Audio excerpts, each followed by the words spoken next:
Welcome to the regular meeting of council, Tuesday, April the 20th, 2022. Meeting called to order, and we'll have a moment of silence.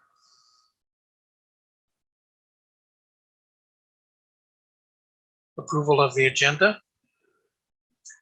Moved by Councillor Casey Owens, seconded by Councillor Stacey White. Be it resolved that council suspend the notice provision as noted in section 22 of the Town of Kirkland Lakes Procedural Bylaw 15075 as amended to allow for the rescheduling of council's regular meeting of April 19th, 2022 due to unforeseen technical difficulties, and finally that the agenda for the regular meeting of council held on April 20th, 2022 beginning at 4:40 p.m. be approved as circulated. All in favor? Motion carried. Declaration of pecuniary interest. None noted. Petitions and delegations. None noted. Acceptance of minutes and recommendations. Moved by Councillor Lad Chaba, seconded by Councillor Rick Owen. Be it resolved that council approve the minutes of the following meeting. Minutes of the regular meeting of council held April 5th, 2022. All in favor? Motion carried. Item number 6, reports of municipal officers and communications. Bonnie Sackwriter, Director of Community Services. Welcome, Bonnie. Thank you, Your Worship. Through you to council.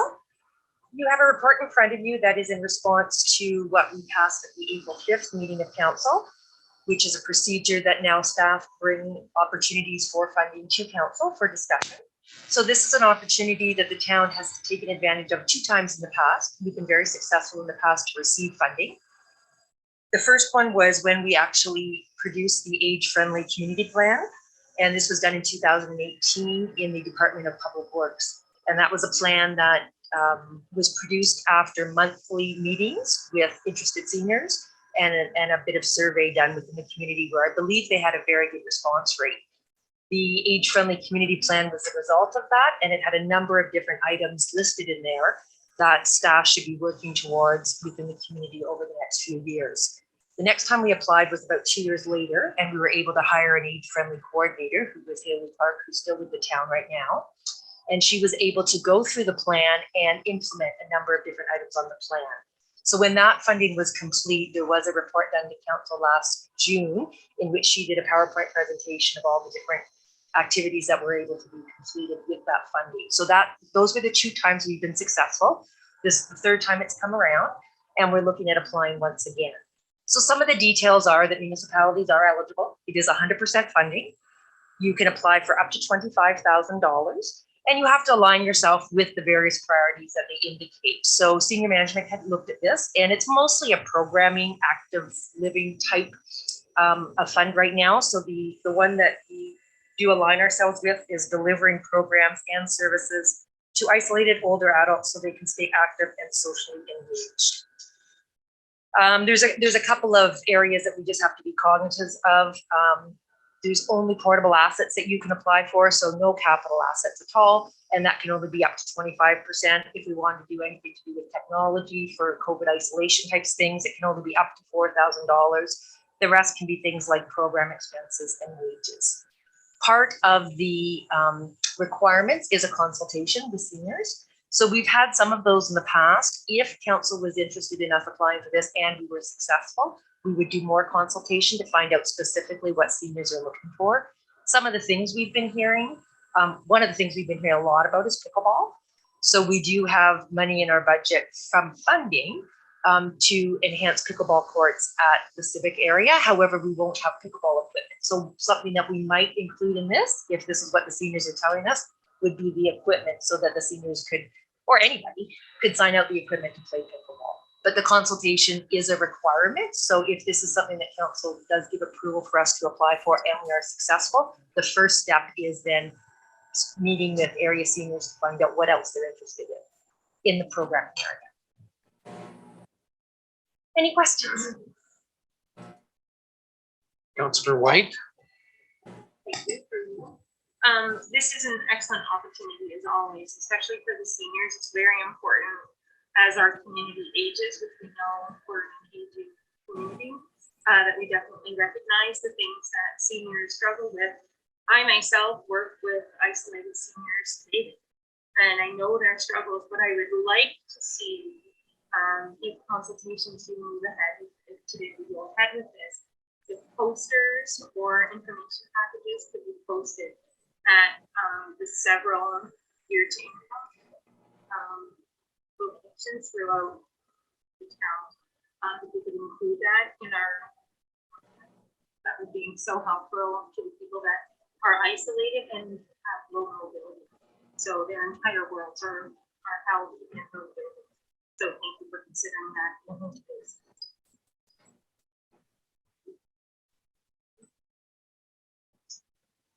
Certainly well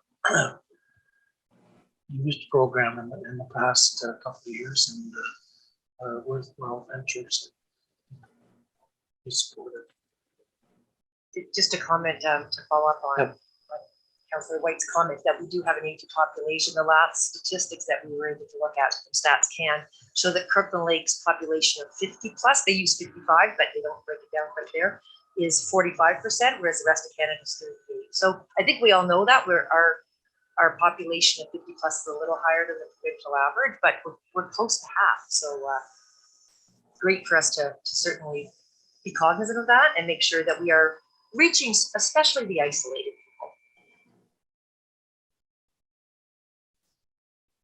people. Any other comments or questions?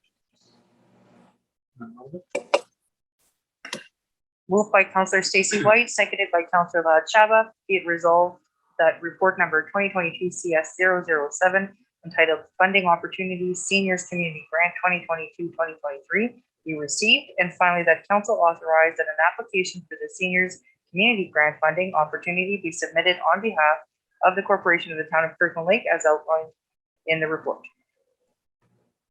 All in favor? Motion carried. Thanks, Bonnie.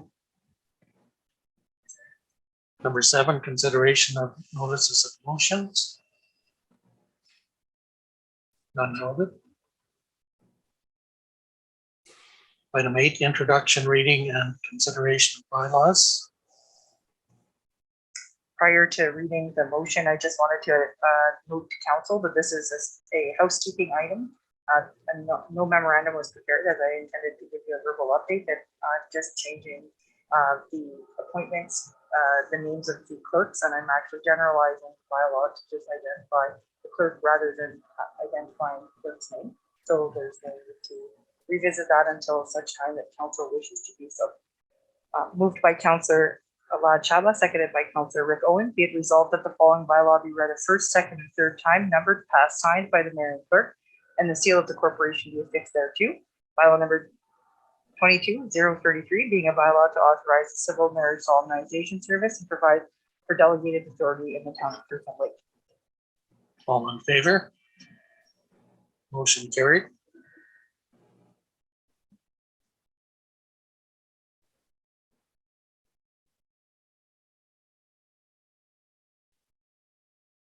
Is there a bylaw for number 22?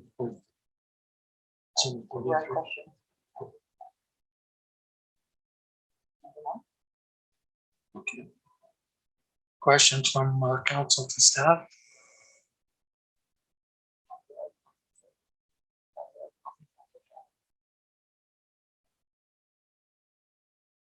There is. Oh, he's on.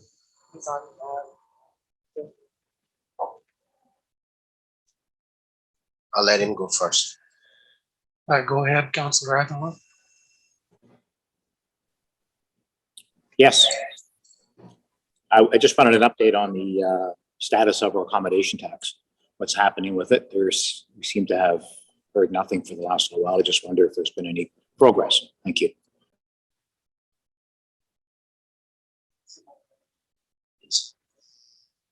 Through you, Your Worship. The background and the map was first reviewed by the current council in 2019. Initial public consultations were held in 2020. Introduction plans were suspended due to the COVID pandemic. Council asked that the implementation resume in 2021, December. Town has faced a number of challenges. One is the lack of human resources in the Treasury Department, lack of a community partner to manage the tourism promotion side, and limited buy-in from the business community, specifically the accommodation sector. They question how the money raised will be used to increase tourism to the town, specifically overnight stays. Moving forward, Treasury is returning to a full staffing complement. It will be in a position soon to address program administration. This likely will happen once the 2022 budget process concludes. At that point, the supporting documentation, bylaw, policy, registration forms, etc., can be finalized for presentation to council. Staff have requested the Chamber of Commerce to reconsider being the town's tourism partner. It's been 2 or 3 times that we've had that conversation. They will revisit this on May 3rd. In the past, the Chamber has cited the lack of human resources, mandate, and a reluctance to be involved in additional taxing of its members. Since we have a new CAO, we've had an opportunity to actually have productive discussions on that subject amongst administration. We would like to put forward an alternative for council's consideration and then seek direction if council does want us to follow this up. That would be considering, and I'm building on reports we've brought forward in the past, exploring how a municipal economic development corporation could be brought into play, become the municipality's own tourism partner. That has a number of potential benefits, including closer alignment with the council's vision for the MAT and much easier administration. If council so directs, the staff can bring back a report that scopes out what such a corporation would look like, how it would work, what it would cost, the benefits and challenges to the town, and how it specifically would contribute to the implementation of the MAT. If after that report, council directs staff to proceed with the process of incorporating, drafting terms of reference and governance, we can proceed. One step that staff strongly recommends is that an independent, objective economic development and tourism strategy be commissioned to guide the corporation going forward. It would be crucial to getting community buy-in and support from the business sector and funding in the future. There are different timelines associated with this. Should council accept the report on the EDC and direct the staff to proceed with incorporation, that would be the first step. Once the EDC is incorporated with a relatively broad and generic articles of incorporation, that includes a clause that reads something to the effect of to promote and develop opportunities for tourism in Kirkland Lake, then you have basically the vehicle. At that point, if council approves of that, then that vehicle can begin to accept money, even if it's not spending it right away, start putting it into account. And proceed then with the strategy. And if the council accepts the strategy, that becomes then the plan for the corporation going forward. So it's the thought is basically let's create our own partner.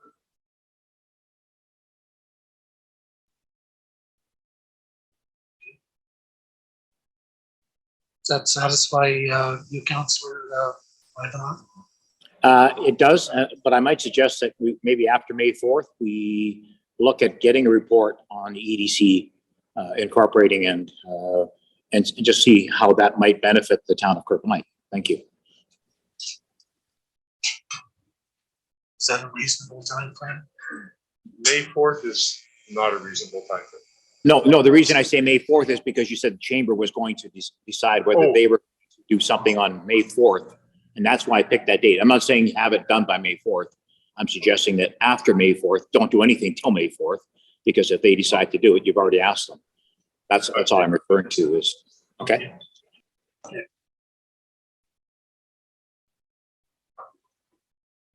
I just want to emphasize that, if you look at the economic development corporation, this does give council, an alternative. Depends how you structure the corporation. You can really align the town's tourism objectives and economic development objectives with that corporation. And you can use the MAT tax, the accommodation tax, to the town's benefit. So what we would like to do is we could bring back a detailed report of how this all looked.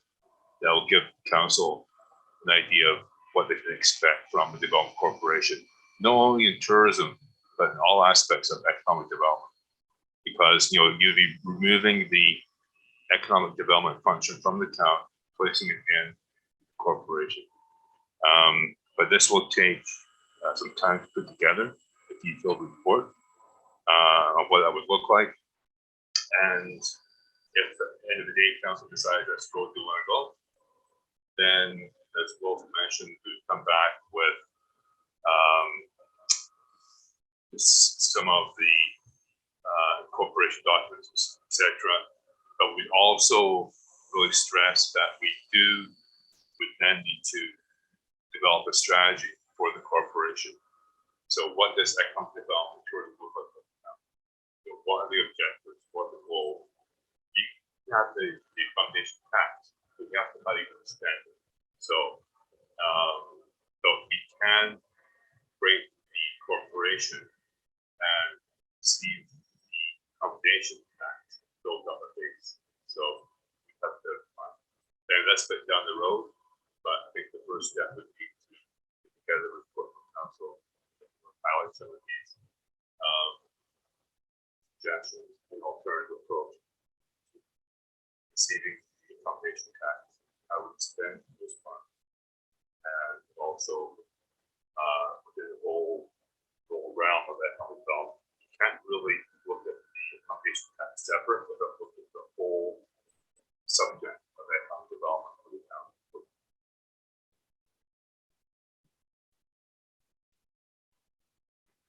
Thank you for that update.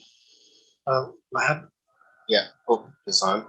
Yeah, I'm open to the idea, but I don't want to preempt the way things are going.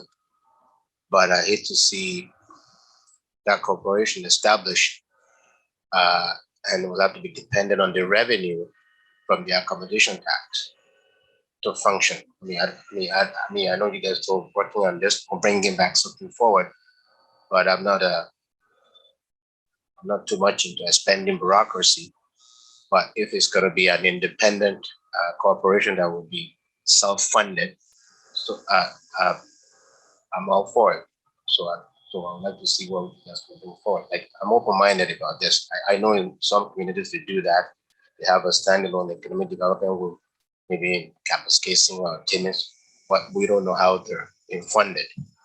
So that's something that I like to see when you guys come back with your detailed analysis. Thank you.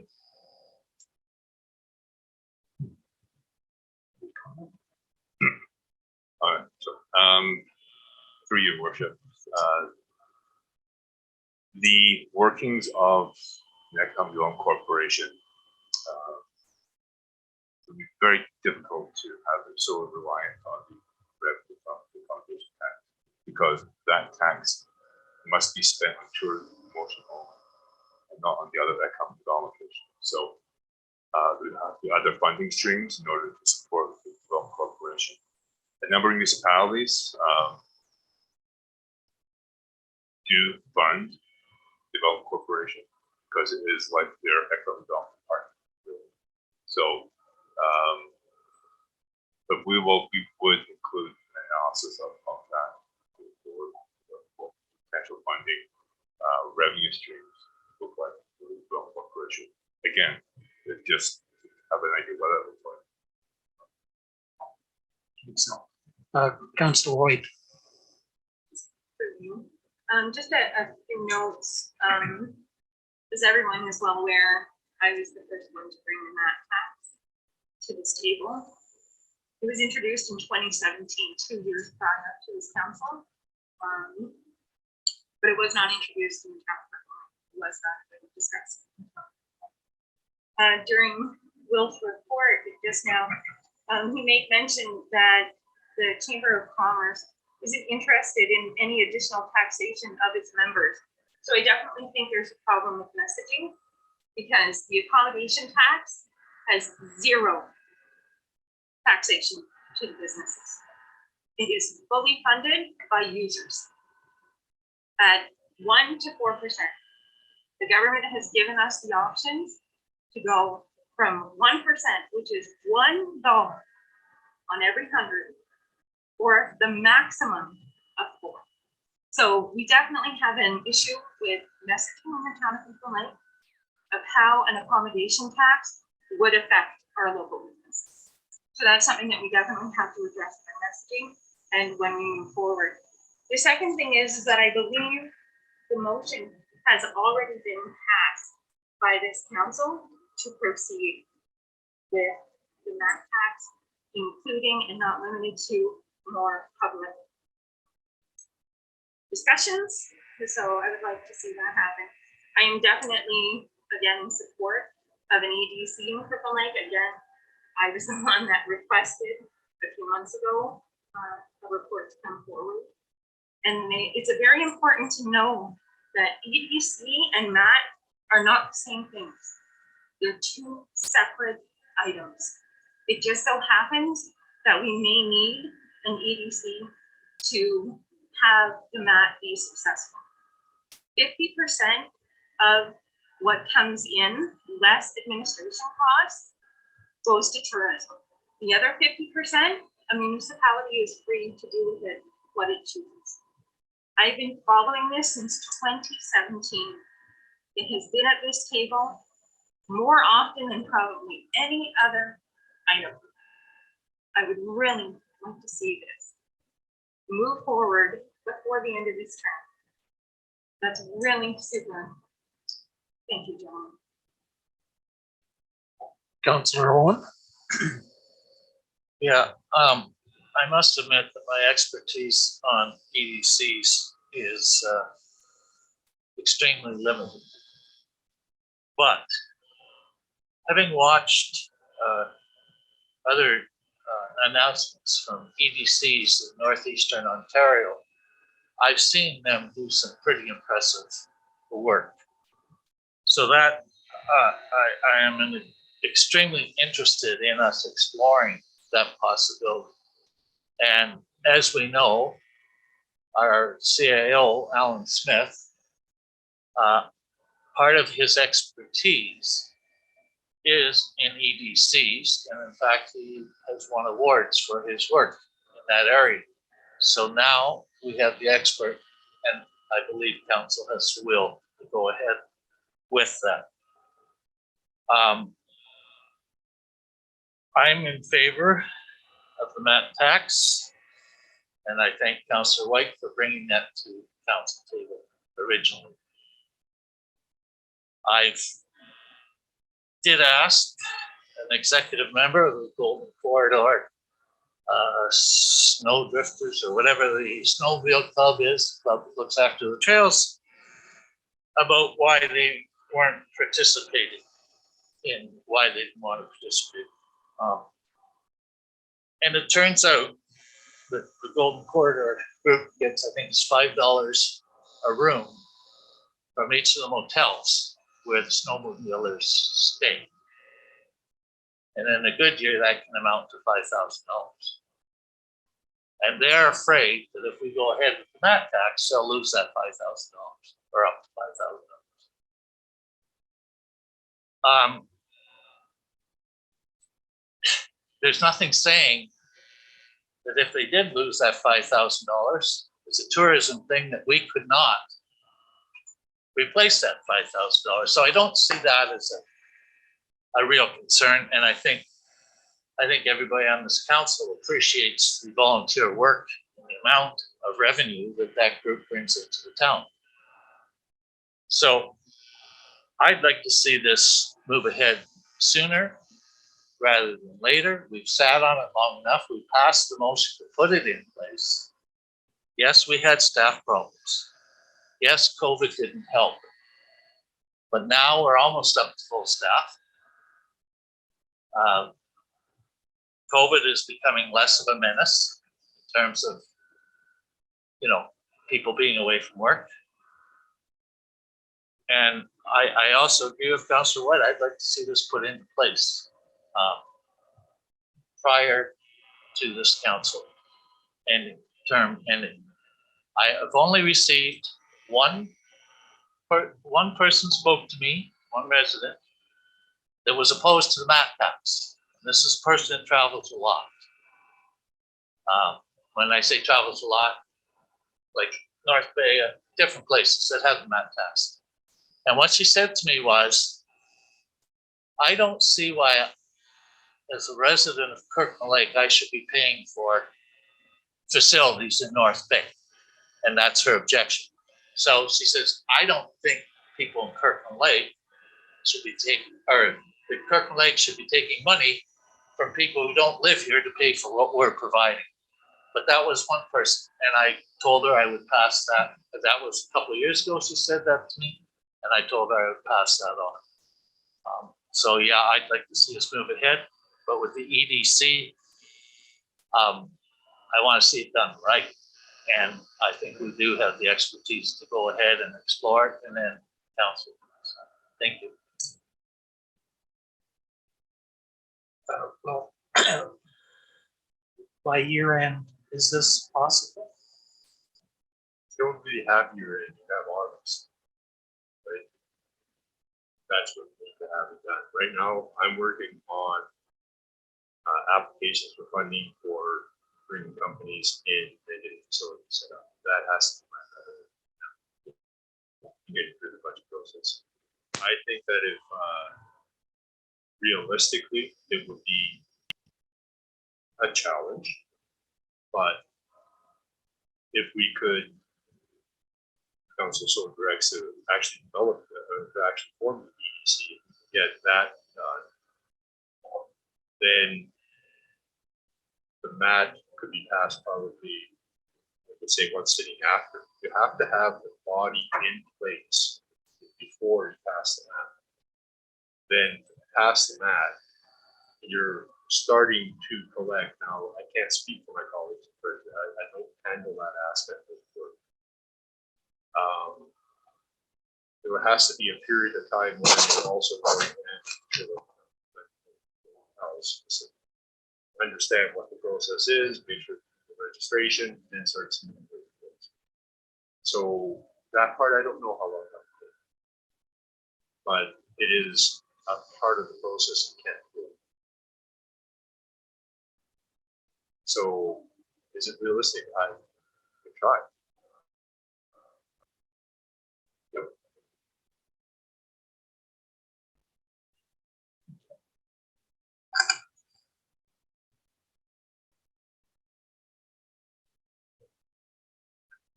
I'll just read the draft recommendation from the discussion this evening. Moved by Councillor Eugene Ivanov, seconded by Councillor Vlad Chabot. Be it resolved that council received a question from council to staff for information purposes. And finally, that council requested a further report be prepared to include information on alternative options to address the management and implementation of a municipal accommodation tax in the town of Kirkland.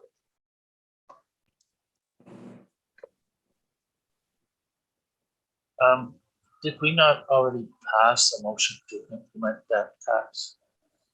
That is what my memory is, the council passed previously. The direction, what's the beginning? This is for an alternative options. The way the recommendation is identified. So is- that council out the recommendations that were already brought forward? No. This is just for a further report to be prepared to include information on alternative options to address the management and implementation of a municipal accommodation tax in the town of Kirkland. All in favor? Motion carried. Thanks, Wolf. Lad, did you have some for discussion? Yeah, 9.1. No, we just did that. Oh, what, oh, sorry. You're combined, you and, notices of motion. At the next council meeting, I will be bringing forth motion to support the infrastructure projects, bridge and culvert replacements in rural municipalities. This was a support motion that was forwarded to us through interim. So that'll be held in there.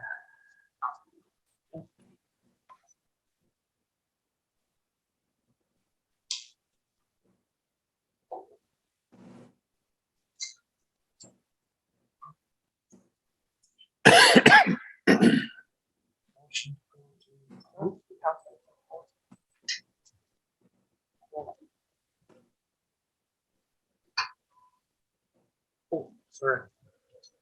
Yeah. Councilors' reports. Vlad? Yeah, I have one here, which is supposed to report back to the council to respect to my attendance at the Ontario Good Roads Conference 2022. That in order? I attended this on April 11th to 13th, 2022. That was to be my first time in the in-person conference post-pandemic. Pretty strange. Lots of people all over the place.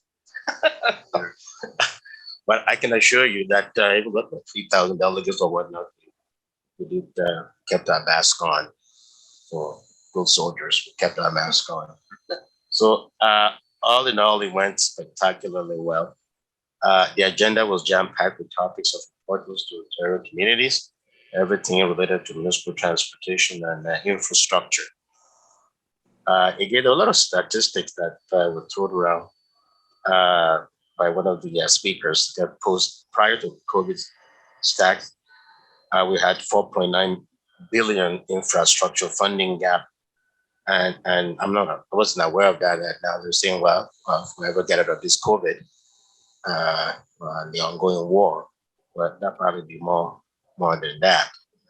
So we have, there were 10 concurrent sessions on various topics from choosing the right asset management tools to project bonding. And they have in between cybersecurity, open streets, and becoming a truly smart and connected community. So I did attend as much as I can. Some of these sessions were concurrent, so which means that you cannot attend all of them. You just have to pick one because they're all just going on at the same time. So I attended the right asset management, and that was very fascinating. And we had a lot of keynotes. We have a lot of keynote and plenary sessions. Leaders from a variety of sectors, they spoke about, again, infrastructure deficit and looking at road design from point of view of safety rather than point of view of speed, which is kind of really in my alley because when I was a professor at Northern College teaching highways, I always start from the speed, but that's what we were taught, because, and then safety is down below somewhere. So this guy kind of appended everything. You guys, engineer, please start with speed first, safety first. And then maybe speed would be the very last. That can make sense to me because all of a sudden we design a road and then we put a speed limit. We put bump speed. I mean, why not just design for 40 kilometers an hour instead of 60 or 70, and then you got to put a road sign so that slow down people. So that was very interesting. We had a lot of political leaders, all the 4 political leaders. They were there at different times, barrage of promises, as you can imagine. So I won't go into that. It's an election year. Again, we had ministers and parliamentary assistants. So Honorable Minister Maroney was there. So I got a chance to speak to her after her speech. Actually, the day before she was in Timmins with the announcement of the Ontario North Line, the train going from Timmins to Toronto. And she said something that was very interesting, that every time I go to a town, they always take me to the worst roads. So why would they take you to the good roads? They won't get any money, So and I can imagine what roads that it took her to in Timmins, because I've been through Timmins and tell you one thing, that some roads I'd stay away from. So I met her very briefly, and then she saw my name badge, and she said, "Oh, Kirkland Lake, you guys got your train station back. Oh, so yeah, we did. Well, we have to wait and see.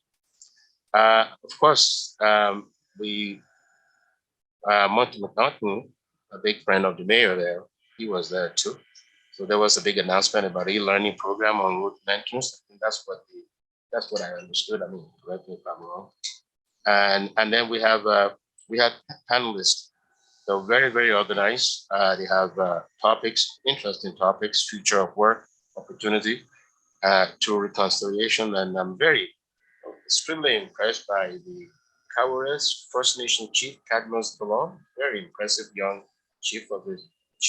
He took us through what has happened in his community and the truth and reconciliation, and then what to do next. Very articulate chief. I won't mind meeting him again. and and his young child kept coming to the to this. That's a Zoom for you. So well, you got to take care of your parent. You got to take care of your children. Keep coming in and out. But anyways, he spoke very passionately about the plight of our indigenous communities, and again, it resonates with all of us because what they want, like every community, would be economic development, plain and simple. So that was really something that I copied from his speech. And the other one that's very that would be of particular interest to us here would be this topic about the challenge is supreme. That's Sudbury City versus Ontario Ministry of Labor.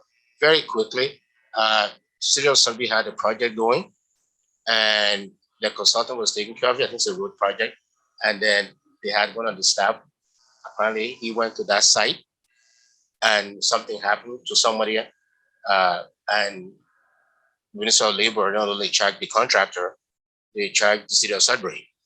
So she will say, hey, we got nothing to do with it. We're not the employer, so you are. So right now the case is going on to the Supreme Court of Canada because the City of Sudbury is they're challenging that. You can see the implication to all of our communities because all of a sudden you think you're arm's length, you've got to give this job to a consultant, and all of a sudden something happens there, they're treating the consultant as one of your people that work for the city. So that one is very interesting for us to keep an eye on. So before I wrap it up, I think there was something about tax revenue gas tax revenue falling over the period of time. I didn't know that because I was not really into gas tax revenue. The reason being that I think that they said it's going to fall more because as more people buy electric vehicles, so they buy less gasoline, so there'll be less taxes for the municipalities. So Municipal Act is undergoing mandatory review, we're told, and I guess one of the things that they may want to look at is, unbeknown to me, would be a explicit definition of roles and responsibility of CEOs. I didn't know that. I thought, I mean, you all know what you do, but anyways, you know what you do too. But so that's very interesting, and they encourage people to partake in that. So finally, this has really enhanced my knowledge, my role as a municipal pseudo politician, and I would really encourage councillors to take opportunity in the future to be in attendance because it behooves us to at least get as vast knowledge as we can in order to shape the decision-making process that we undergo right here at these council meetings. So I'm going to finish by, I'm not too sure who this quote came from, but I like it, so I'm going to put it in brackets. And it goes like this. It says, those towns not busy being built, they're busy dying. So that the choice is ours. That ends my verbal written report. Thank you. Thank you. Any questions? You were there too, CEO, so you want to, all right. Thank you for that detailed report.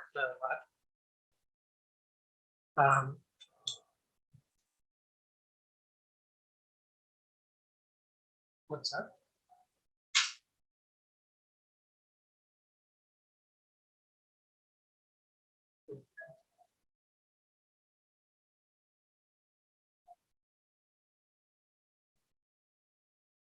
Are there any other reports from councils? None noted. Moved by Counselor Rick Owen, seconded by Counselor Stacy White. Be it resolved that the verbal update from members of council be received. All in favor? Motion carried.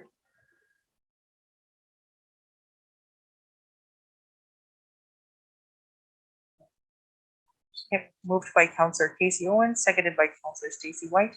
Be it resolved that council adjourn in camera pursuant to section 239(2) of the Municipal Act 2001 as amended at 5:20 PM for the following reason. Item 13.1 being a proposed or pending acquisition or disposition of land by the municipality or local board and a position, plan, procedure, criteria, or instruction to be applied to negotiation. All in favor? Motion carried.